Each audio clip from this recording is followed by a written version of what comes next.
Hello everyone, good evening. सभी को राम राम नमस्कार। आज हम करेंगे हिस्ट्री। टॉपिक होगा, वैसे तो इसमें कई सारे टॉपिक्स मैंने ऐड किए हैं, लेकिन ये हमारा सब्जेक्ट होगा हिस्ट्री, जो कि काफ़ी इंपॉर्टेंट क्लास होने वाली है। आज की सी टेट है, आज टेट हो, कोई भी टीचिंग एग्जाम हो उसके लिए।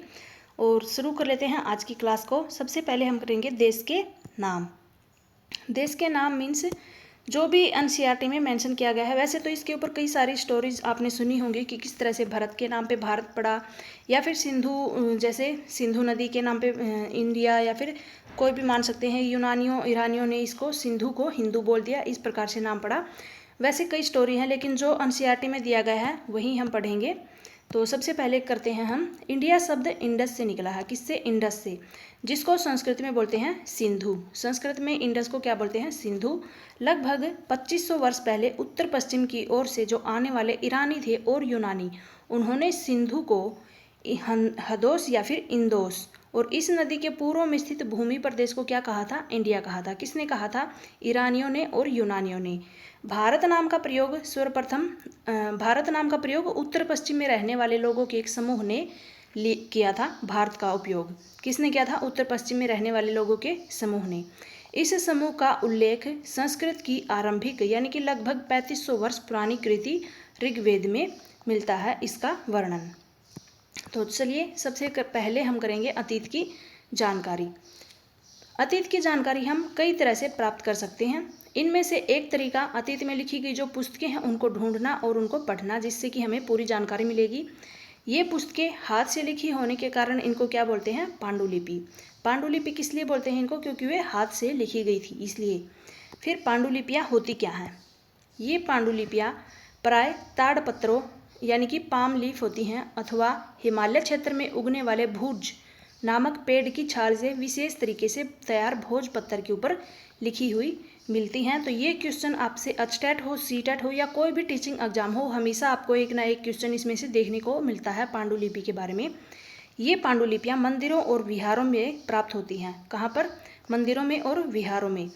इन पुस्तकों में क्या होते हैं? धार्मिक मान्यताओं व व्यवहारों, या फिर जो राजा थे पहले के ज़माने में उनके जीवन की, और फिर जो औषधियाँ थी उनकी, और विज्ञान आदि, इन सभी प्रकार की विषयों की चर्चाएं मिलती हैं। इन सभी की हमें जानकारी मिलती है। फिर है प्राकृत भाषा का प्रयोग आम लोग करते थे। जो ये पांडुलिपियाँ हैं वो किस भाषा में लिखी होती हैं, जो कि भाषा हमें समझ में नहीं आती है, लेकिन यहाँ पर दिया गया है प्राकृत भाषा का प्रयोग किस लिए करते थे? आम लोगों के लिए, ताकि वो समझ सकें। फिर है अभिलेख। अभिलेख क्या होते हैं? ऐसे लेख जो कि पत्थर अथवा धातु जैसी अपेक्षाकृत कठोर सतहों के ऊपर लिखे जाते थे, या फिर खुदवाए जाते थे, या उत्कीर्ण किए जाते थे। कभी कभी शासक अथवा अन्य लोग अपने आदेश जो होते थे ना, जो वो ऑर्डर्स देते थे, इस तरह से उत्कीर्ण करवाते थे ताकि लोग उन्हें देख सकें, पढ़ सकें, अथवा उनका पालन कर सकें। अभिलेखों में शासक लड़ाइयों में अर्जित विजयों का लेखा जोखा भी रखते थे, रिकॉर्ड्स रखते थे अभिलेखों के जरिए। जब भी लड़ाई होती, युद्ध होता, तो उन्होंने विजय प्राप्त की है तो उसका वर्णन वो लिखवा देते थे। उसमें जो चीज़ें उनको जीत में हासिल होती थी उनका वर्णन लिखते थे। फिर है नेक्स्ट पुरातत्वविद। वस्तुओं का अध्ययन करने वाला व्यक्ति क्या होता है? पुरातत्वविद कहलाता है। फिर है पुरातत्वविद पत्थर, ईंट से बनी इमारतें और जो अवशेष होते थे ना, कोई भी हड्डियाँ जानवरों के, मनुष्यों के, कुछ भी पुराने अवशेष हो गए, चित्र हो गए, मूर्तियों, उनका सभी का अध्ययन करते थे, उनको बोलते हैं पुरातत्वविद। वे औजारों, हथियारों, बर्तन, आभूषण और सिक्कों की प्राप्ति के लिए छानबीन तथा खुदाई भी करते थे। जितनी भी खुदाई से हमें जो भी सामान मिलता था उन सभी का अध्ययन करते थे और बताते थे कि ये कितनी पुरानी है। इस प्रकार से उनकी पूरी जानकारी उनको होती है। पुरातत्वविद जानवरों, चिड़िया, मछलियों की हड्डियां भी ढूंढते हैं, और इससे उन्हें ये जानने में मदद मिलती है कि अतीत में लोग क्या खाते थे। नेक्स्ट टॉपिक है आरंभिक मानव। नेक्स्ट पॉइंट है आरंभिक मानव, जो इस उपमहाद्वीप में 20 लाख साल पहले रहा करते थे। आज हम उन्हें आखेटक या फिर खाद्य संग्राहक के नाम से जानते थे। कितने साल पहले के लोग थे ये? 20 लाख साल पहले के। उनको क्या बोलते हैं हम? आखेटक या खाद्य संग्राहक। भोजन का इंतजाम करने की विधि के आधार पर उन्हें इस नाम से पुकारते हैं, क्योंकि वो जो है संग्रह करके, इकट्ठे करके चीज़ों को खाते थे। कुछ भी पेड़ से फल तोड़ के खा लिए, कुछ भी खा लिया। वैसे आमतौर पर खाने के लिए वे जंगली जानवरों का शिकार भी करते थे। मछलियाँ वे चिड़िया पकड़ते, फल मूल दाने पौधे पत्तियाँ अंडे इकट्ठा करते और उनका भोजन करते थे। फिर है पत्थर एवं औजारों का उपयोग। इंसान के खाने योग्य जड़ों को खोदने के लिए करते थे। पत्थर का उपयोग, पत्थर जो नुकीले होते थे ना, उनके औजार बना करके उनका उपयोग करते थे। जानवरों की खाल से बने वस्त्रों को सीलने के लिए भी उनका उपयोग करते थे। फिर है लोग गुफाओं में इसलिए रहते थे क्योंकि यहाँ पर उन्हें बारिश धूप और हवाओं से राहत मिलती थी और ये गुफाएं नर्मदा घाटी के पास हैं। नेक्स्ट है पुरास्थल। पुरास्थल मतलब उस स्थान को कहते हैं जहाँ पर औजार बर्तन इमारतें जैसी वस्तुओं के अवशेष मिलते हैं, उनको बोलते हैं पुरास्थल, पुराने स्थल। फिर है पूरा पाषाण। पूरा पाषाण, पूरा पाषाण काल लगभग कितने साल है? 20 लाख साल पहले से 12,000 साल पहले के दौरान को माना जाता है। यानी कि 20 लाख साल से लेकर के लगभग जो पिछले 12,000 साल हैं उस समय के पहले से 12,000 साल पहले के दौरान को मानते हैं। यह दो शब्दों यानी कि पूरा यानी प्राचीन, पूरा यानी प्राचीन, पाषाण यानी कि पत्थर, पत्थर से बना है। इस काल को भी 3 भागों में विभाजित किया जाता है। एक तो आरंभिक पूरा पाषाण, एक मध्य पूरा पाषाण काल और एक उत्तर पूरा पाषाण युग यानी कि काल। मानव इतिहास की लगभग 99% कहानी इसी काल के दौरान घटित हुई थी। सारी कहानियाँ जो लगभग कहाँ पर घटित हुई मनुष्य के इतिहास की, 99% पूरा पाषाण काल में। फिर आगे हमारा मध्य पाषाण का, मध्य पाषाण युग। जिस काल में हमें पर्यावरणीय बदलाव मिलते हैं उसे बोलते हैं मेसोलिथ यानी मध्य पाषाण युग। इसका समय लगभग 12,000 साल पहले से लेकर के 10,000 साल पहले तक मानते हैं। इस काल के पाषाण औजारों आमतौर पर बहुत ही छोटे थे और इन्हें माइक्रोलिथ यानी लघु पाषाण भी कहते हैं क्योंकि यहाँ पर जो हथियार थे वो काफ़ी छोटे छोटे मिलते थे औजार। फिर प्राय इन औजारों में हड्डियों या फिर लकड़ियों के मूंठे लगे हंसिया या आरी जैसे औजार मिलते थे। साथ साथ पूरा पाषाण युग वाले औजार भी इस दौरान बनाए जा रहे थे, यानी कि जो पहले के थे पत्थरों के वो भी बनाए जा रहे थे और साथ साथ यहाँ पर हड्डियों के लकड़ियों के हंसिया लगे और आरी जैसे औजार भी इस समय उपयोग होते थे, लेकिन उनका आकार बिल्कुल छोटा होता था, इसलिए इनको बोलते थे लघु पाषाण। नेक्स्ट है नवपाषाण युग। अगले युग की शुरुआत लगभग 10,000 साल पहले से होती है और इसे नवपाषाण युग बोलते हैं। सबसे पहले जिस जंगली जानवर को पालतू बनाया गया था वो था कुत्ता, यानी कि जंगली उनका पूर्वज था, कुत्ते का जंगली पूर्वज। धीरे धीरे लोग भेड़ बकरी गाय सूअर जैसे जानवरों को अपने घरों के नज़दीक आने के लिए उत्साहित करते थे, उनको बुलाने के लिए कुछ ना कुछ करते थे, उनको अपने घरों के आसपास बुलाते थे पालतू बनाने के लिए। नवपाषाण युग के सबसे प्रसिद्ध पुरास्थलों में एक चताल युग तुर्की में है, जहाँ यहाँ पर दूर दराज स्थानों से कई चीज़ें लाई जाती थी और उनका उपयोग भी किया जाता था, जैसे कि सीरिया से लाया गया चमकदार पत्थर, चकमक पत्थर, लाल सागर की कोड़ियाँ और भूमध्य सागर की सिपियाँ। नेक्स्ट है खेती और पशुपालन। तो लोगों के द्वारा पौधे उगाने व जानवरों की देखभाल करने और बसने की प्रक्रिया का नाम दिया गया था। क्या किया गया था? पौधे उगाने व जानवरों की देखभाल करने को बसने की प्रक्रिया। नेक्स्ट है बुर्ज होम। कहाँ पर है? वर्तमान कश्मीर में है। यहाँ पे लोग गड्ढे के नीचे घर बनाते थे जिसको बोलते थे गर्तवास। घर कहाँ बनाते थे? बुर्ज होम कहाँ पर है? वर्तमान कश्मीर में है। गड्ढे के नीचे घर बनाते जिनको बोलते गर्तवास। इनमें उतरने के लिए सीढ़ियाँ होती और इससे उन्हें ठंड के मौसम में सुरक्षा मिलती थी, ठंड से बचने के लिए। फिर थे फ्रांस में गुफा में कई चित्रकारी का उपयोग होने वाले रंगों को लौह अयस्क व चारकोल जैसे खनिज पदार्थों से बनाया जाता था। इसका मतलब वहाँ पर जो है लौह अयस्क व खनिजों का भी उपयोग होता था और ये कहाँ पर है? फ्रांस की गुफा में की गई चित्रकारी से पता चला है। नेक्स्ट है हड़प्पा सभ्यता नगर। हड़प्पा सभ्यता नगर आधुनिक पाकिस्तान के पंजाब व सिंध प्रांतों, भारत के गुजरात राजस्थान हरियाणा पंजाब प्रांतों में मिलते हैं। इन सभी स्थलों से पुरातत्वविदों को अनोखी वस्तुएं मिली हैं, जैसे कि मिट्टी के लाल बर्तन जिनके ऊपर काले रंग के चित्र बने थे, पत्थर के बाट मिले हैं, ये याद रखना। कहाँ से मिले हैं? हड़प्पा से। मोहरें मिली हैं हड़प्पा से। मनके और तांबे के उपकरण भी मिले हैं, पत्थर के लंबे ब्लेड आदि, ये सारी चीज़ें कहाँ मिली हैं? हड़प्पा नगर से। ऊंचाई वाले भाग को पुरातत्वविदों ने नगर दुर्ग कहा था। क्या कहा था, जो ऊंचाई पर बसते थे उनको नगर दुर्ग कहते थे, और जो निचला हिस्सा होता था इनको निचला नगर बोलते थे। दोनों हिस्सों की 4 दीवारियां पक्की ईंटों से बनाई गई थी। मोहनजोदड़ो में खास तालाब बनाया गया था, खास तालाब जिसे पुरातत्वविदों ने महान स्नानागार का नाम दिया है। महान स्नानागार जिसके बारे में हमने पहले भी किया है, मोहनजोदड़ो में है। कालीबंगा और लोथल जैसे अन्य नगरों में अग्निकुंड भी मिले हैं, जहाँ पर हवन वगैरह पूजा पाठ होते होंगे, जहाँ संभवतः यज्ञ किए जाते होंगे। हड़प्पा, मोहनजोदड़ो व लोथल जैसे कुछ नगरों में बड़े बड़े भंडार गृह भी मिले हैं, जहाँ पर अनाज वगैरह को भंडार करके रखते थे। नेक्स्ट है 7000 साल पहले मेहरगढ़ में कपास की खेती होती थी। तो कपास की खेती के जो है साक्ष्य मिले हैं मेहरगढ़ से लगभग 7000 साल पहले। नगरों का आरंभ लगभग 4700 साल पहले हुआ था। हड़प्पा के नगरों के अंत की शुरुआत लगभग 3900 साल पहले हुआ। अन्य नगरों का विकास लगभग 2500 साल पहले हुआ। ये सारी चीज़ें, ये सारी लाइनें याद रखना। फिर नेक्स्ट पॉइंट है कच्चे माल की खोज। हड़प्पा के लोग जो थे तांबे का आयात संभवतः आज के राजस्थान से करते थे। कहाँ से मानते हैं? राजस्थान से। यहाँ तक कि पश्चिम एशियाई देश ओमान से भी तांबे का आयात किया जाता था। फिर है कांसा। कांसा बनाने के लिए जो तांबे के साथ मिलाई जाने वाली धातु थी टिन, उसका आयात आधुनिक ईरान व अफगानिस्तान से करते थे। सोने का आयात आधुनिक कर्नाटक व बहुमूल्य पत्थर का आयात गुजरात, ईरान व अफगानिस्तान से किया जाता था। तो इन्होंने कच्चे माल का जो है खोज या फिर हड़प्पा के लोगों ने आयात कहाँ से किया, ये सारी चीज़ें बताई हैं। फिर है सभ्यता के अंत, यानी कि सभ्यता का अंत किस प्रकार से हुआ। कुछ का मानना है कि नदियाँ सूख गई थी इसलिए अंत हुआ। फिर है अन्य का कहना है कि जंगलों का विनाश हो गया था। इसका कारण ये हो सकता है कि ईंटें पकाने के लिए ईंधन की जरूरत पड़ी और इसलिए जंगलों का विनाश हो गया। इसके अलावा मवेशियों के बड़े बड़े झुंडों से चरागाह व घास वाले मैदान समाप्त हो गए थे।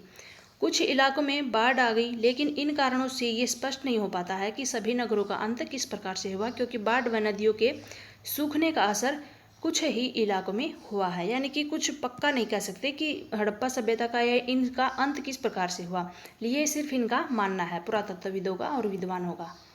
नेक्स्ट पॉइंट है फ्रेयंस। फ्रेयंस क्या होते हैं? पत्थर तथा शंख प्राकृतिक तौर पर पाए जाते हैं, लेकिन फ्रेयंस कृत्रिम रूप से तैयार किया जाता है। जो शंख होते हैं और जो पत्थर होते हैं वो प्राकृतिक रूप से पाते हैं, लेकिन फ्रेयंस को तैयार करते हैं। बालू या फिर स्फटिक पत्थरों के चूर्ण को गोंद में मिला करके उनसे वस्तुएं बनाई जाती थी। उसके बाद उन वस्तुओं पर एक चिकनी परत चढ़ाते थे और इसी चिकनी परत के रंग प्राय नीले या फिर हल्के समुद्री हरे होते थे। फिर है ऋग्वेद। ऋग्वेद सबसे पुराना वेद है, जिसकी रचना लगभग 3500 साल पहले हुई थी। ऋग्वेद में 1000 से ज़्यादा प्रार्थनाएं हैं। कितनी प्रार्थनाएं हैं? 1000 से ज़्यादा, जिनको बोलते हैं सूक्त। सूक्त का मतलब होता है अच्छी तरह से बोला गया। ऋग्वेद की भाषा है प्राकृत संस्कृत, वैदिक संस्कृत कहलाती है। ऋग्वेद का उच्चारण किया जाता था और श्रवण भी किया जाता था, यानी कि उनका उच्चारण करते थे और सुनी भी जाती थी, न कि पढ़ा जाता था। रचना के कई सदियों बाद इसे पहली बार लिखा गया था और इसे छापने का काम मुश्किल से 200 साल पहले हुआ। फिर है महापाषाण। शिलाखंड महापाषाण, यानी कि महा यानी कि बड़ा, पाषाण मीन्स पत्थर, नाम से जानते हैं। ये पत्थर दफन करने की जगह पर लोगों द्वारा बड़े करीने से लगाए गए थे। महापाषाण कब्रें बनाने की प्रथा लगभग 3000 साल पहले शुरू हुई। यह प्रथा दक्कन, दक्षिण भारत व उत्तरी पूर्वी भारत व कश्मीर में प्रचलित थी। ये पत्थर कहाँ लगाते थे? जहाँ पर शव को दफनाते थे वहाँ। फिर है जनपद। जनपद क्या होता है? जनपद का शाब्दिक अर्थ है जन के बसने की जगह है। पुरातत्वविदों ने इन जनपदों की कई बस्तियों की खुदाई की है। दिल्ली में पुराना किला, उत्तर प्रदेश में मेरठ के पास हस्तिनापुर व एटा के पास अतरंजी खेड़ा इनके प्रमुख हैं। इनमें खुदाई से पता चला है कि लोग झोपड़ियों में रहते थे और मवेशियों व अन्य जानवरों को भी पालते थे। ये चावल, गेहूं, धान, जौ, दालें, गन्ना, तिल, सरसों जैसी फसलें उगाते थे। जानवरों को भी पालते थे और क्या करते थे? फसलें भी उगाते थे। इन पुरास्थलों में कुछ विशेष प्रकार के बर्तन भी मिले हैं, जिन पे चित्रित धूसर पात्र के रूप में जाना जाता है। उन जो बर्तन मिले हैं उनको क्या बोलते हैं? चित्रित धूसर पात्र। एक तरह का पात्र होता है जिसके ऊपर चित्र बनाए गए हैं। फिर है करीब 2500 वर्ष पहले कुछ जनपद अधिक महत्वपूर्ण हो गए थे, इन्हें महाजनपद कहा जाने लगा था। अर्थात इनके चारों ओर लकड़ी, ईंट, पत्थर की ऊंची ऊंची दीवारें बनाई गई थी। और अंत में महाजनपदों के राजा जो थे, लोगों द्वारा समय समय पर लगाए गए उपहारों पर निर्भर न रह करके अब नियमित रूप से कर वसूलने लगे थे। फसलों पर लगाए गए कर सबसे महत्वपूर्ण थे, क्योंकि अधिकांशतः लोग कृषक ही थे और प्राय उपज का 1/6वां हिस्सा क्या थे, कर के रूप में निर्धारित किया गया था, जिसे भाग कहा गया था, यानी कि छठा भाग कर के रूप में उनको देना पड़ता था। ये क्या करते थे, पहले जो थे उपहार में जो भी उनको, राजाओं को जो भी चीज़ें उपहार में मिलती थी लोगों से, यानी कि अपनी मर्जी से लोग दे करके आते थे। जिनकी फसल हो गई, अच्छी फसल हो गई, उनका मन किया देने का, तो उन्होंने राजा को दे दिया और उससे उसी प्रकार से राजा अपना काम चला लेते थे। लेकिन बाद में क्या किया, ये महाजनपद यानी कि नगर बड़े हो गए, उनका आकार बड़ा हो गया, जिनको महाजनपद बोलने लगे। फिर उन्होंने, राजाओं ने लोगों के दिए गए उपहारों के ऊपर निर्भर करना छोड़ करके कर वसूलने के लिए उन्होंने कर लगा दिए लोगों के ऊपर, सभी के ऊपर बराबर कर, यानी कि कोई भी अपनी मर्जी से दे या ना दे, ये डिपेंड उनके ऊपर नहीं करेगा। अब राजा ने कर लगाया है तो हर किसी के, चाहे उनका फायदा हो नुकसान हो, उनको देना पड़ेगा। फिर है कृषि में परिवर्तन। इस युग में कृषि के क्षेत्र में दो बड़े परिवर्तन आए थे। हल्के फाल, यानी कि हल्के फाल, और अब लोहे के बनने लगे थे। जो हल होते थे उनके फाल पहले लकड़ी के होते थे, फिर लोहे के बनने लगे। अब कठोर जमीन को लकड़ी के फाल की तुलना में लोहे के फाल से आसानी से जोता जा सकता था। लोगों ने धान के पौधे का रोपण भी शुरू कर दिया था, अर्थात खेतों में बीज छिड़क करके धान उपजाने की बजाय वो धान के पौधे तैयार करते, यानी कि पौध तैयार करते, फिर उनको रोपते थे, जो कि आज भी वैसे ही करते हैं धान का। फिर है मगध। मगध के बारे में सबसे फेमस है, ये पढ़ लेते हैं। गंगा व सोन जैसी नदियां मगध से होकर के बहती थी। मगध में दो बहुत ही शक्तिशाली शासक हुए, बिंबिसार व अजातशत्रु। बिहार में राजगृह, यानी कि जो आधुनिक राजगीर है, वो कई सालों तक मगध की राजधानी बनी रही थी। बाद में इसको बदल करके पाटलिपुत्र, जो कि आज का पटना है, उसको राजधानी बनाया गया। मगध एक शक्तिशाली राज्य बन गया था और इसके नज़दीक ही था वज्जी राज्य, जिसकी राजधानी थी वैशाली, बिहार। यहाँ एक अलग किस्म की शासन व्यवस्था थी, जिसको बोलते थे गण या संघ। कहाँ पर थी? वज्जी में। बुद्ध और महावीर दोनों ही गण या संघ से संबंधित थी। कौन थे? बुद्ध व महावीर, गण और संघ से संबंधित। तो सबसे पहले हम करेंगे बुद्ध की कहानी। बौद्ध धर्म के संस्थापक थे सिद्धार्थ, जिन्हें गौतम के नाम से भी जानते हैं। उनका जन्म हुआ था 2500 वर्ष पहले। बुद्ध क्या थे? क्षत्रिय थे। शाक्य नामक एक छोटे से गण से संबंधित थे। युवा अवस्था में ही ज्ञान की खोज में उन्होंने घर के सुखों को छोड़ दिया और उन्होंने बोध गया, जो कि बिहार में है, पीपल के वृक्ष के नीचे कई दिनों तक तपस्या की। वे वाराणसी के निकट स्थित सारनाथ गए, जहाँ पर उन्होंने पहली बार उपदेश दिया। उपदेश कहाँ दिया? सारनाथ में। फिर है कुशीनगर में मृत्यु से पहले का शेष जीवन उन्होंने पैदल ही एक स्थान से दूसरे स्थान की यात्रा करने में और लोगों को शिक्षा देने में अपना जीवन व्यतीत किया। कभी कभी हम जो चाहते हैं वे प्राप्त कर लेने के बाद भी संतुष्टि नहीं होती और अधिक ज़्यादा वस्तुओं को पाने की इच्छा करने लगते हैं। बुद्ध ने इस लिप्सा को क्या कहा है? तृष्णा। बुद्ध ने अपनी शिक्षा सामान्य लोगों को प्राकृत भाषा में दी, ताकि वो आसानी से समझ सकें। फिर है बौद्ध धर्म। कुषाणों का सबसे प्रसिद्ध राजा था कनिष्क। उसने करीब 1900 साल पहले शासन किया। बौद्ध धर्म यानी कि दक्षिण पूर्व की ओर श्रीलंका, म्यांमार, थाईलैंड, इंडोनेशिया सहित दक्षिण पूर्वी एशिया के अन्य भागों में भी फैला। चीनी बौद्ध तीर्थयात्री फासियन था, काफ़ी प्रसिद्ध था। वह करीब 1600 साल पहले आया था। ह्वेनत्सांग 1400 साल पहले भारत आया और उसके करीब 50 साल बाद इत्सिंग आया था। तो ये तीनों याद रख लेना, कौन कब भारत आया था। ह्वेनत्सांग तथा अन्य तीर्थयात्रियों ने उस समय के सबसे प्रसिद्ध बौद्ध विद्या केंद्र नालंदा, कहाँ पर है? बौद्ध विद्या केंद्र नालंदा, बिहार में। भक्ति मार्ग की चर्चा हिंदुओं के पवित्र ग्रंथ भगवत गीता में की गई है। भगवत गीता महाभारत का ही एक हिस्सा है। किसका हिस्सा है? महाभारत का। फिर है नेक्स्ट पॉइंट, उपनिषद। उपनिषद उत्तर वैदिक ग्रंथों का हिस्सा थे। उपनिषद का शाब्दिक अर्थ होता है गुरु के समीप बैठना। उप का मतलब है बैठना और निषद का मतलब है निकट, गुरु के निकट। फिर है जैन धर्म। लगभग 2500 वर्ष पूर्व जैन धर्म के 24वें व अंतिम तीर्थकर वर्धमान महावीर ने भी अपने विचारों का प्रसार किया था।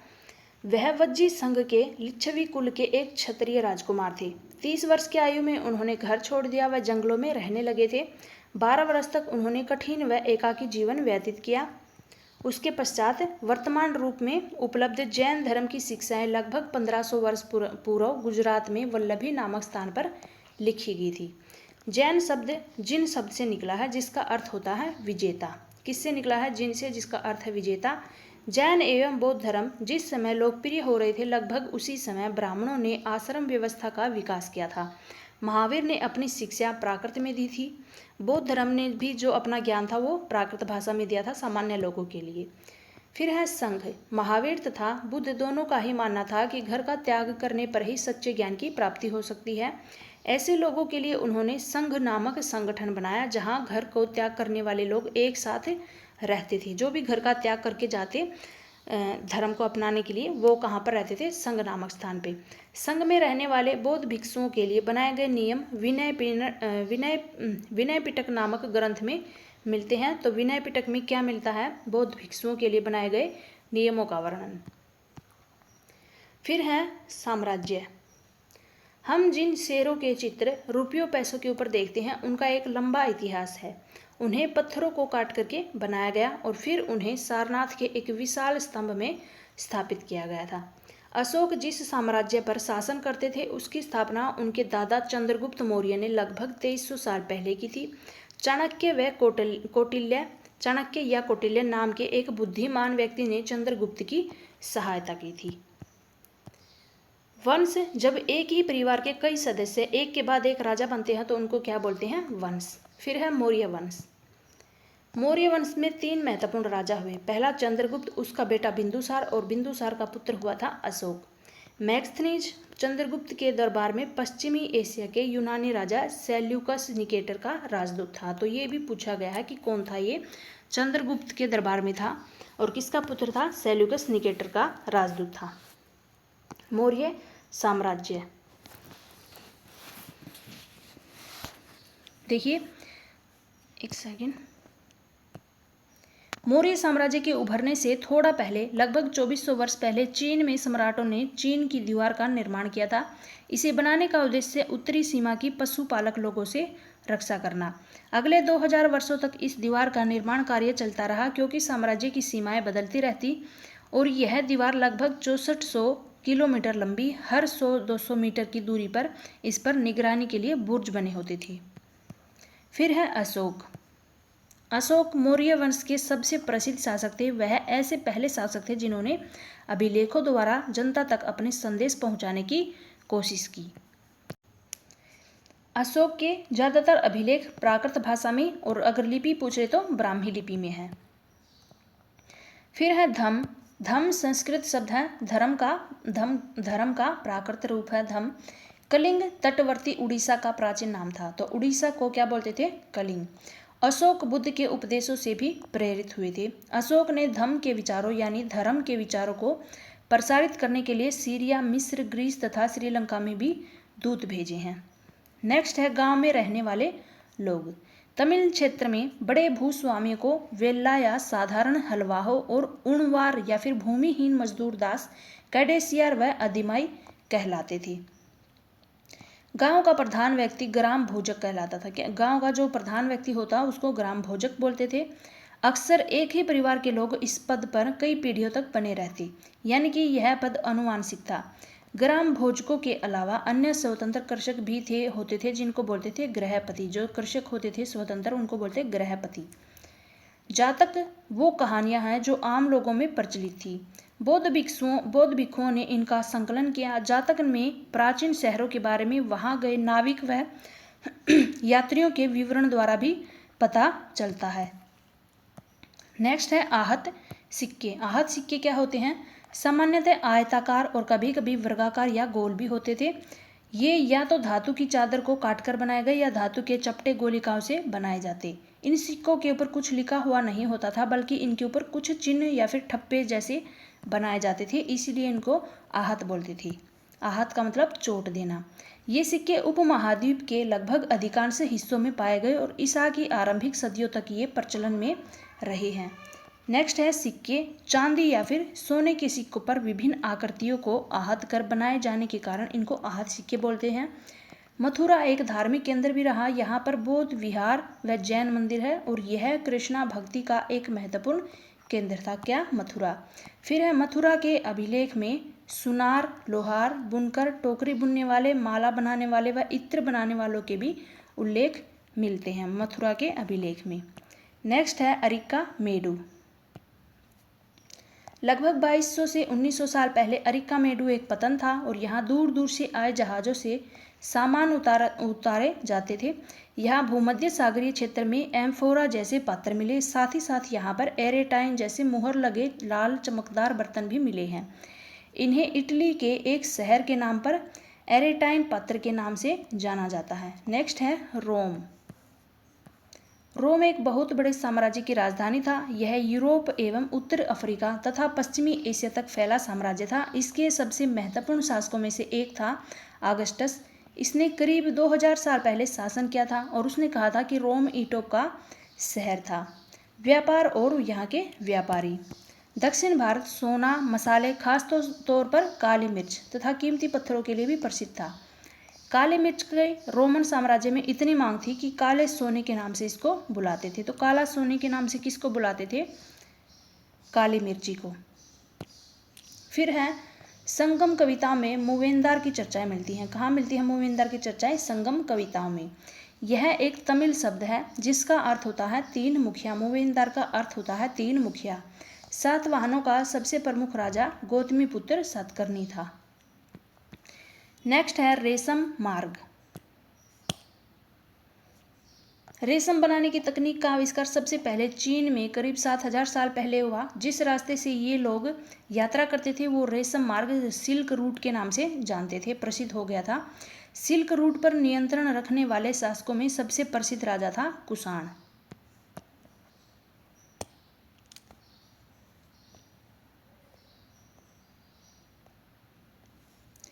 नेक्स्ट है पेशावर व मथुरा। इनके दो मुख्य शक्तिशाली केंद्र थे।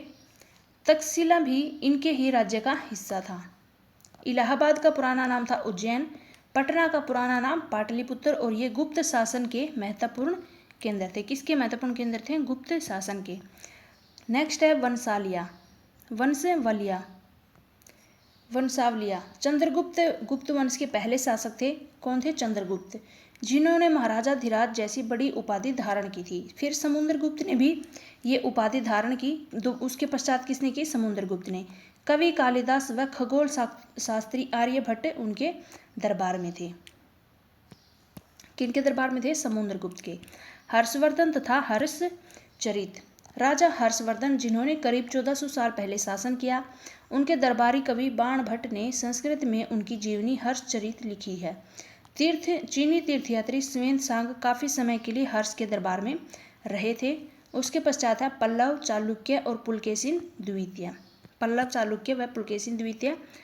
पल्लवों का राज्य उनकी राजधानी कांचीपुरम के आसपास के क्षेत्रों से लेकर कावेरी नदी के डेल्टा तक फैला था, जबकि चालुक्यों का राज्य कृष्णा व तुंगभद्रा नदियों के बीच में ही स्थित था। चालुक्यों की राजधानी ऐहोल थी जो कि एक प्रमुख व्यापारिक केंद्र था।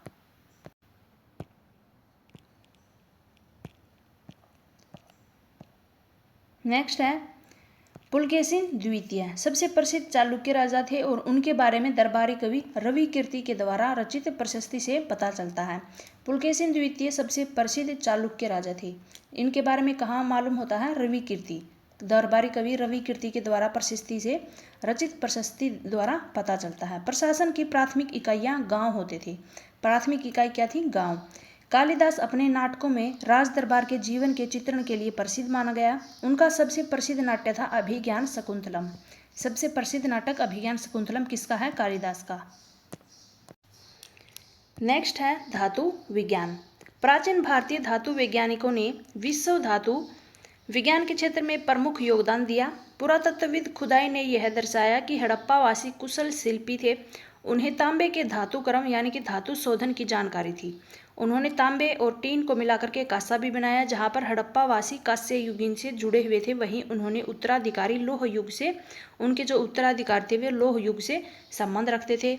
भारत अत्यंत विकसित किस्म के लोहे का निर्माण करता था, खोटा लोहा व पिटवा लोहा, ढलवा लोहा, इन सभी का।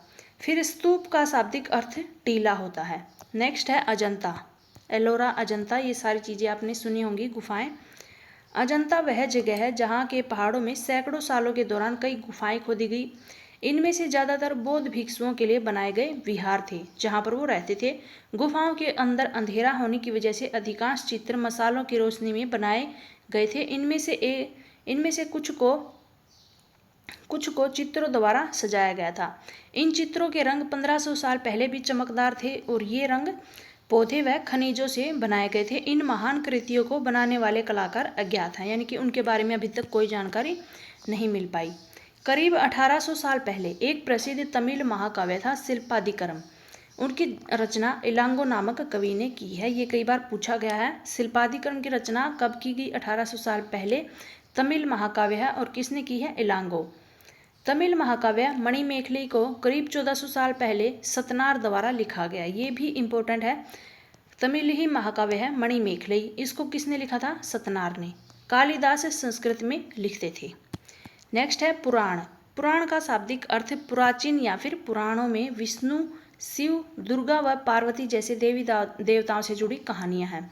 अधिकतर पुराण सरल संस्कृत और श्लोक में लिखे गए, जिससे कि सब उन्हें सुन सके और समझ सके।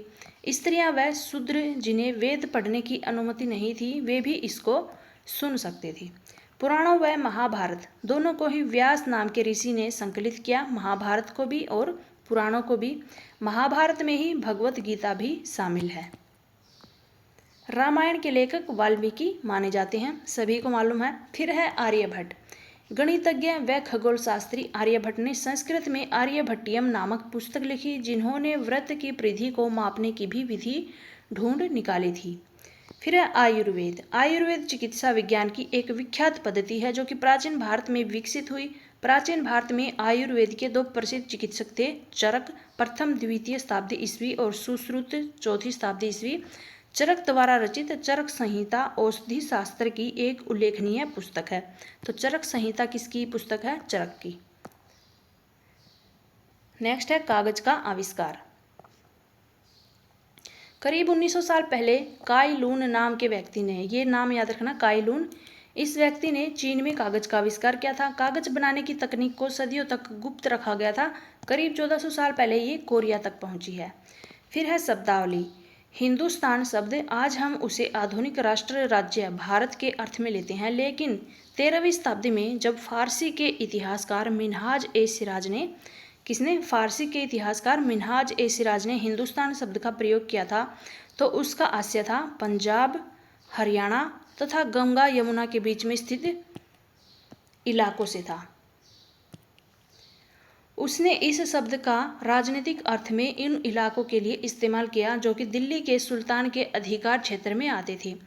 सल्तनत के प्रसार के साथ साथ इस शब्द के अंतर्गत आने वाले क्षेत्र भी बढ़ते गए, लेकिन हिंदुस्तान शब्द में दक्षिण भारत का समावेश भी कभी नहीं किया गया था।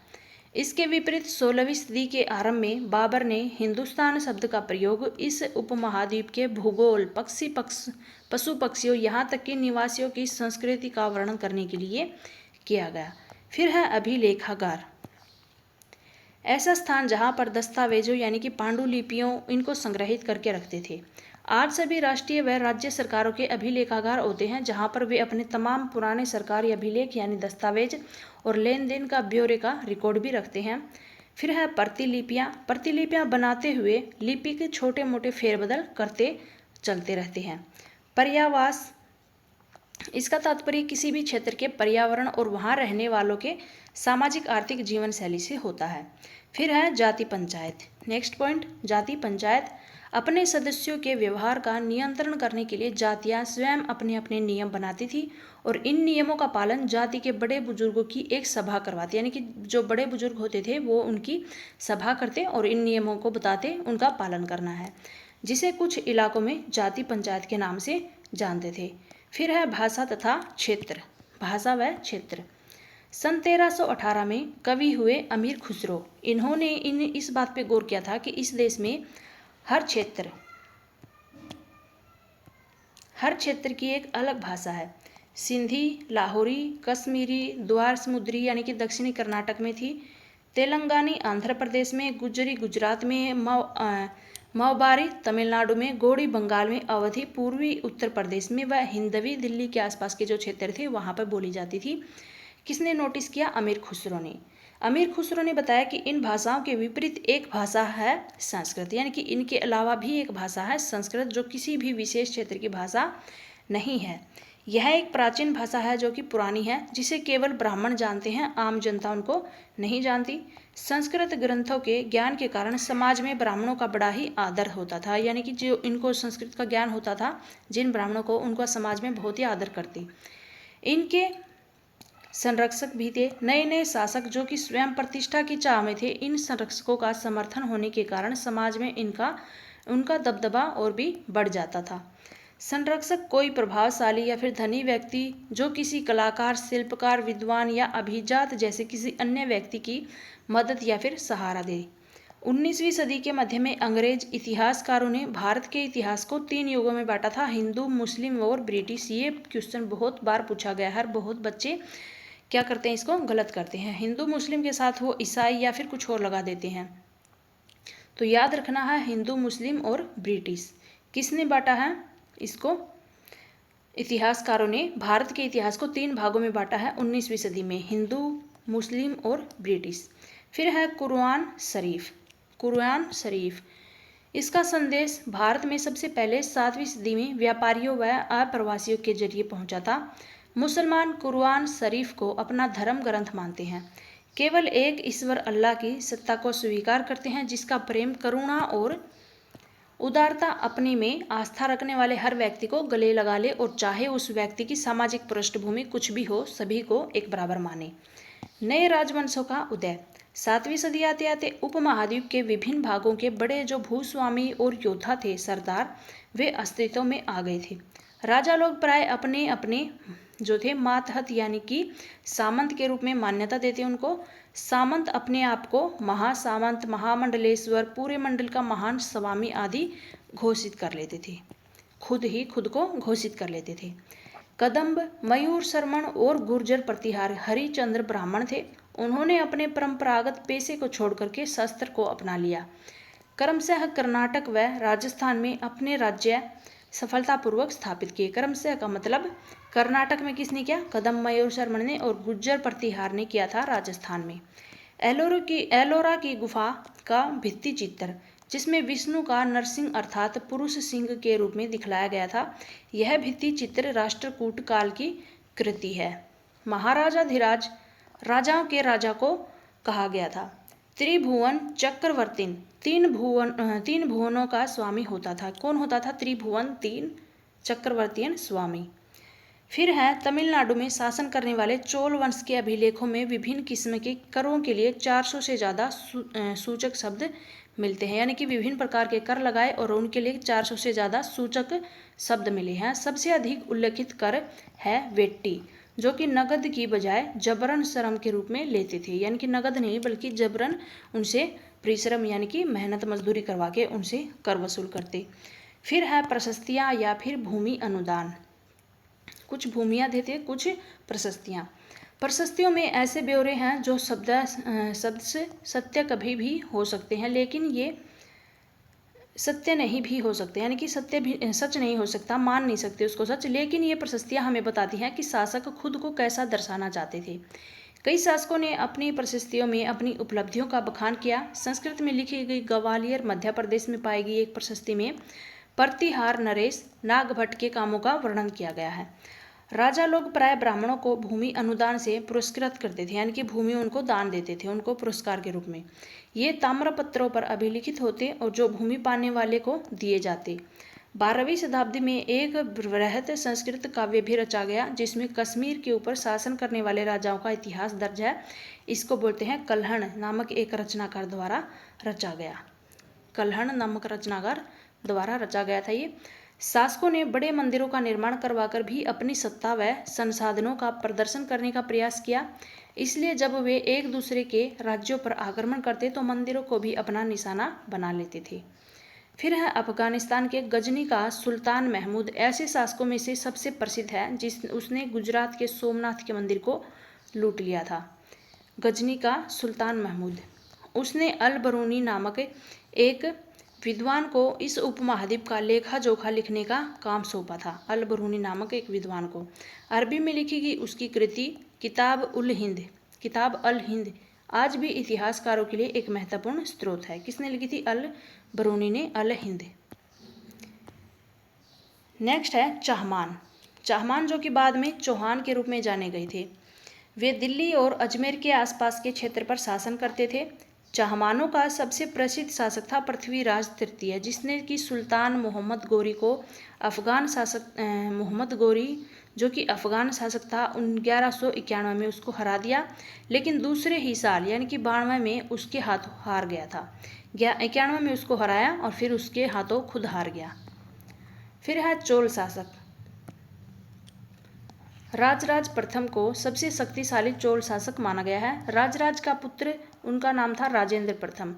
उसने गंगा घाटी, श्रीलंका व दक्षिण पूर्व एशिया के देशों पर हमला किया। इन अभियानों के लिए उसने एक जल सेना भी बनाई थी। राजेंद्र प्रथम द्वारा बनवाए गए तंजावुर व गंगई कोंड चोलपुरम के बड़े मंदिर स्थापत्य व मूर्तिकला की दृष्टि से एक चमत्कार माने जाते हैं। जलद्वार पारंपरिक रूप से एक लकड़ी व धातु बाधा है जो आमतौर पर पानी के स्तर को नियंत्रित व नदियों और नहरों में दर प्रवाह को संचालित करता है।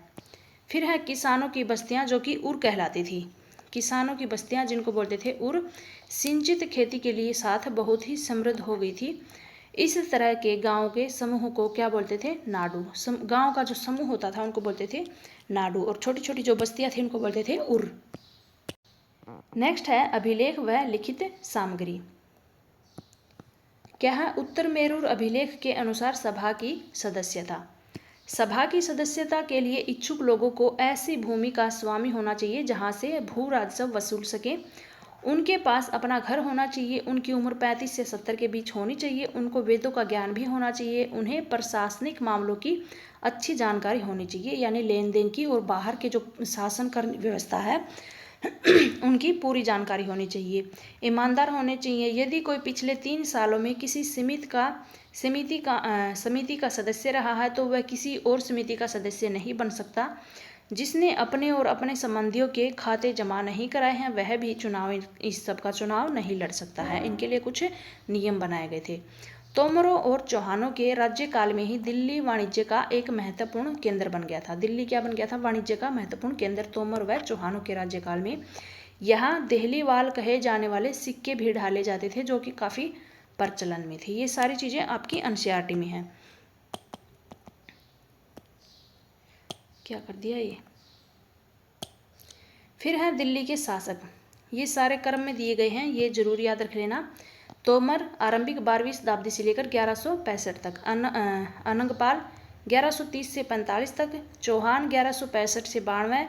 पृथ्वीराज, इनका शासनकाल है 1175 से 1192। प्रारंभिक तुर्की शासक 1206 से 1290 तक। फिर आए कुतुबुद्दीन ऐबक 6 से लेकर के 10। शमसुद्दीन इल्तुतमिश 1210 से 1236। फिर रजिया आई 1236 से 40। गयासुद्दीन बलबन 66 से 87। खलजी वंश 90 से 1320। जलालुद्दीन खलजी 1290 से 1296। अलाउद्दीन खिलजी 1296 से 1316। फिर तुगलक वंश आए 1320 से 1414 तक। गयासुद्दीन तुगलक 1320 से 1324। मोहम्मद तुगलक 1324 से 1351। फिरोज शाह तुगलक 1351 से 1388। सैयद वंश 1414 से 1451। फिर 1414 से 1421। ये क्या हो गया? एक सेकंड। सैयद वंश खिज्र खान। फिर आए लोधी वंश 1151 से लेकर 1526। बहलोल लोधी 51 से 89 तक। ये सारे याद रख लेना। इनका शासनकाल कितने साल से लेकर कितने साल तक रहा। नेक्स्ट आ गए हमारे न्याय चक्र। 13वीं सदी के इतिहासकार फक्र ए मुद्दवीर ने लिखा था, राजा का काम सैनिकों के बिना नहीं चल सकता है, सैनिक वेतन के बिना नहीं जी सकते हैं। वेतन आता है किसानों से एकत्रित किए गए राजस्व यानी कर से, मगर किसान भी राजस्व तभी चुका सकेंगे जब वे खुशहाल व प्रसन्न होंगे, और ऐसा तभी होगा जब राजा न्याय और ईमानदार प्रशासन को बढ़ावा देगा। वैसे इनका मानना सही था। फिर है रजिया, इसीलिए इसको न्याय का नाम दिया। रजिया सन 1236 में सुल्तान इल्तुतमिश की बेटी रजिया सिंहासन पर बैठी, और उस युग के इतिहासकार मिन्हाज ए सिराज ने स्वीकार किया है कि वह अपने सभी भाइयों से अधिक योग्य व सक्षम थी, लेकिन फिर भी वह एक रानी को शासक के रूप में मान्यता नहीं दे पा रहा था। दरबारी जन भी उसके स्वतंत्र रूप से शासन करने की कोशिशों से प्रसन्न बिल्कुल नहीं थे। सन 1240 में उसे सिंहासन से हटा दिया गया, क्योंकि वो सिर्फ इसी वजह से कि वो एक महिला थी। रजिया ने अपने अभिलेखों व सिक्कों पर अंकित करवाया कि वह सुल्तान इल्तुतमिश की बेटी थी। आधुनिक आंध्र प्रदेश के वारंगल क्षेत्र में किसी समय काकतीय वंश का राज्य था। उस वंश की रानी थी रुद्रमा देवी। उसके व्यवहार से रजिया का व्यवहार बिल्कुल ही विपरीत था। रुद्रमा देवी ने अपने अभिलेखों में अपना नाम पुरुषों जैसा लिखवा करके अपने पुरुष होने का भ्रम पैदा किया। ये क्वेश्चन पूछा गया है कि पुरुष होने का भ्रम किसने पैदा किया, तो रजिया ने साफ साफ लिखा था कि वो इल्तुतमिश की बेटी है। उसने ऐसा नहीं कहा कि वो बेटा है। रुद्रमा देवी ने अपना रुद्र नाम लिखवाया था। फिर एक और महिला शासक थी कश्मीर की रानी दिद्दा, जिनका नाम था दीदी, बड़ी बहन से निकला। फिर है गैरिसनो। गैरिसनो रक्षक सैनिकों की टुकड़ियों को बोलते थे। गैरिसन शहर एक किलेबंद बसा होता था जहां पर सैनिक रहते थे। फिर है भित्तरी प्रदेश, किसी शहर या बंदरगाह के आसपास के इलाकों को कहते थे जो उस शहर के लिए वस्तु व सेवाओं की पूर्ति करता था। दिल्ली सल्तनत का विस्तार। खिलजी और तुगलक वंश। अलाउद्दीन खिलजी के शासनकाल में दक्षिण भारत को लक्ष्य करके सैनिक अभियान शुरू किए गए, और ये अभियान मोहम्मद तुगलक के समय में अपनी चरम सीमा पर पहुंचे। मोहम्मद तुगलक के राज्यकाल के अंत तक इस उपमहाद्वीप का एक विशाल क्षेत्र इसके युद्ध अभियान के अंतर्गत आ चुका था। दिल्ली के आरंभिक सुल्तान, विशेषकर के इल्तुतमिश, कौन था विशेषकर इल्तुतमिश, सामंतों व जमींदारों के स्थान पर अपने विशेष गुलामों व सूबेदार नियुक्त करना अधिक पसंद करते थे। उनको इन गुलामों को फारसी में क्या बोलते थे, बंदगा। क्या बोलते थे, बंदगा। इन्हें सैनिक सेवा के लिए खरीदते थे, यानी कि सैनिक सेवा के लिए इनको खरीदते थे। इन्हें राज्य के कुछ बहुत ही महत्वपूर्ण राजनीतिक पदों के ऊपर काम करने के लिए बड़ी सावधानी से प्रशिक्षित, यानी कि उनको शिक्षा दी जाती थी। फारसी तवारीख के लेखकों ने निचले खानदान के लोगों को ऊंचे पदों पर बैठाने के लिए दिल्ली के सुल्तानों की आलोचना भी की है। फिर है अलाउद्दीन खिलजी के शासनकाल में। अलाउद्दीन खिलजी के शासनकाल में भू राजस्व के निर्धारण और वसूली के कार्य को राज्य अपने नियंत्रण पर ले आया। स्थानीय सामंतों से कर लगाने का अधिकार छीन लिया गया था, बल्कि स्वयं उन्हें भी कर चुकाने के लिए मजबूर किया गया। सुल्तान के प्रशासकों ने जमीन की पैमाइश की और उसका हिसाब बड़ी सावधानी से रखा। उस समय के 3 कर थे। एक तो कृषि पर, जिसको बोलते थे खराज, कृषि पर लगाया गया कर जिसको खराज बोलते, जो किसान की उपज का लगभग 50% हिस्सा होता। फिर दूसरा मवेशियों पर लगाया गया, और तीसरा घरों के ऊपर लगाया गया। नेक्स्ट आए इब्न बतूता। 14वीं सदी में अफ्रीकी देश मोरक्को से भारत आया। 12वीं सदी के आखिरी दशक में बनी कुव्वत उल अल इस्लाम मस्जिद तथा उसकी मनारे, वह जामा मस्जिद दिल्ली के सुल्तानों द्वारा बनाए गए सबसे पहले शहर में स्थित हैं। इतिहास में इस शहर को देहली ए कुना यानी कि पुराना शहर कहा गया, और इस मस्जिद का इल्तुतमिश व अलाउद्दीन खिलजी ने और विस्तार किया। मीनार 3 सुल्तानों कुतुबुद्दीन ऐबक, इल्तुतमिश और फिरोज शाह तुगलक द्वारा बनाई गई थी। जो मीनारें थी वो तीनों के द्वारा बनाई गई। फिर है चंगेज खां के नेतृत्व में मंगोलों ने 1219 में उत्तर पूर्वी ईरान में ट्रांस आसियाना आधुनिक उज्बेकिस्तान पर हमला किया, और इसके तुरंत बाद ही दिल्ली सल्तनत को आक्रमण झेलना पड़ा था। अलाउद्दीन खिलजी और मोहम्मद तुगलक के शासनकालों के आरंभ में दिल्ली पर मंगोलों का आक्रमण बढ़ गए थे, और इससे मजबूर होकर कि क्या दोनों ही सुल्तानों का एक विशाल स्थानीय सेना खड़ी करनी पड़ी। फिर मंगोलों के आक्रमण का सामना करने के लिए अलाउद्दीन खिलजी द्वारा उठाए गए महत्वपूर्ण कदम, यानी कि मंगोलों के आक्रमण के बाद उन्होंने क्या कदम उठाए। अलाउद्दीन खिलजी ने अपने सैनिकों के लिए सीरी नामक एक नया क्या बनाया, गैरिसन शहर बनाया। अलाउद्दीन ने सैनिकों को इक्ता के स्थान पर नगद वेतन देना शुरू कर दिया। सैनिकों को पेट भरने की समस्या को दूर करने के लिए किसानों की पैदावार का 50% हिस्सा कर के तौर पर तय कर दिया। अलाउद्दीन के प्रशासनिक कदम काफ़ी सफल रहे और इतिहासकारों ने कीमतों में कमी और बाजार में वस्तुओं की कुशलता से आपूर्ति के लिए उसके शासनकाल की बहुत ही ज़्यादा प्रशंसा की है। मंगोल आक्रमणों के खतरे का भी उसने सफलतापूर्वक सामना कर लिया इन नियमों को अपनाकर। फिर मंगोलों के आक्रमण का सामना करने के महमूद तुगलक द्वारा उठाए गए महत्वपूर्ण कदम। नया गैरिसन शहर बनाने के स्थान पर दिल्ली के 4 शहरों में से सबसे पुराने शहर दिल्ली एक कोहना को निवासियों से खाली करवाकर वहां सैनिक छावनी बना दी गई थी।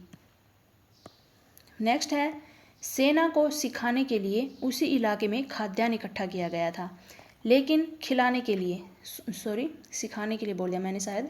सेना को खिलाने के लिए उसी इलाके में खाद्यान्न इकट्ठा कर दिया, लेकिन सैनिकों की विशाल संख्या की जरूरतें पूरी करने के लिए सुल्तान ने अतिरिक्त कर भी लगा दिए। मोहम्मद तुगलक भी अपने सैनिकों को नगद वेतन देता, लेकिन कीमतों पर नियंत्रण करने की जगह उनको टोकन यानी कि सावे फतिन मुद्रा चलाई। ये सिक्के धातु के बने होते, लेकिन सोने चांदी के न होकर के सस्तु धातु के, यानी कि धातु के बने होते थे, सोने चांदी के नहीं थे, बिल्कुल सस्ती धातु के। मोहम्मद तुगलक के द्वारा उठाए गए प्रशासनिक कदम बेहद ही असफल रहे थे। कश्मीर पर उनका आक्रमण पूरी तरह से विफल रहा। सल्तनत के इतिहास में पहली बार दिल्ली के किसी सुल्तान ने मंगोल इलाके को फतह करने के अभियान की योजना बनाई थी। जहां अलाउद्दीन खिलजी का बल प्रतिरक्षा पर था, वहां मोहम्मद तुगलक के द्वारा उठाए गए कदम मंगोलों के विरुद्ध सैनिक आक्रमण की योजना पर हिस्सा थे। फिर आए शेरशाह सूरी। शेरशाह सूरी 1540 से 45 इन्होंने बिहार में अपने चाचा के एक छोटे से इलाके के प्रबंधक के रूप में काम शुरू किया था, और फिर आगे चलकर उसने मुगल सम्राट हुमायूं तक को चुनौती दे दी और उसको हरा दिया। शेरशाह ने दिल्ली पर अधिकार करके स्वयं अपना राजवंश स्थापित किया है। फिर है 3 श्रेणियां, ईश्वरी, शांति, नाइट और धर्म युद्ध। तीनों श्रेणियों का विचार सबसे पहले 11वीं शताब्दी के आरंभ में फ्रांस में सूत्रबद्ध किया गया था। इसके अनुसार समाज को 3 वर्गों में विभाजित किया गया: प्रार्थना करने वाला वर्ग, युद्ध करने वाला वर्ग और खेती करने वाला। 3 वर्गों में समाज के इस विभाजन को ईसाई धर्म का समर्थन भी प्राप्त हुआ था। इसी विभाजन से योद्धाओं का एक नया समूह भी उभरा था, और इन योद्धाओं को नाइट कहा गया था। योद्धाओं को क्या कहा गया?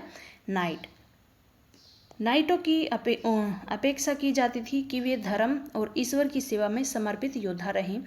कोशिश ये रहती थी कि इन योद्धाओं को आपसी लड़ाई भिड़ाई से विमुख करके उन मुसलमानों के विरुद्ध युद्ध करने भेज दिया जाए जिन्होंने यरूशलेम शहर पे कब्जा कर रखा है। इस प्रयत्न के परिणाम स्वरूप सैनिक अभियानों की एक श्रृंखला चली, जिसको क्या कहा गया? धर्म युद्ध या क्रूसेड कहा गया। फिर है नेक्स्ट मुगल साम्राज्य, जिसके बारे में हम कल करेंगे। यहाँ तक आज कंप्लीट कर लिया है हमने। मुगल साम्राज्य के बारे में कल डिटेल में करेंगे।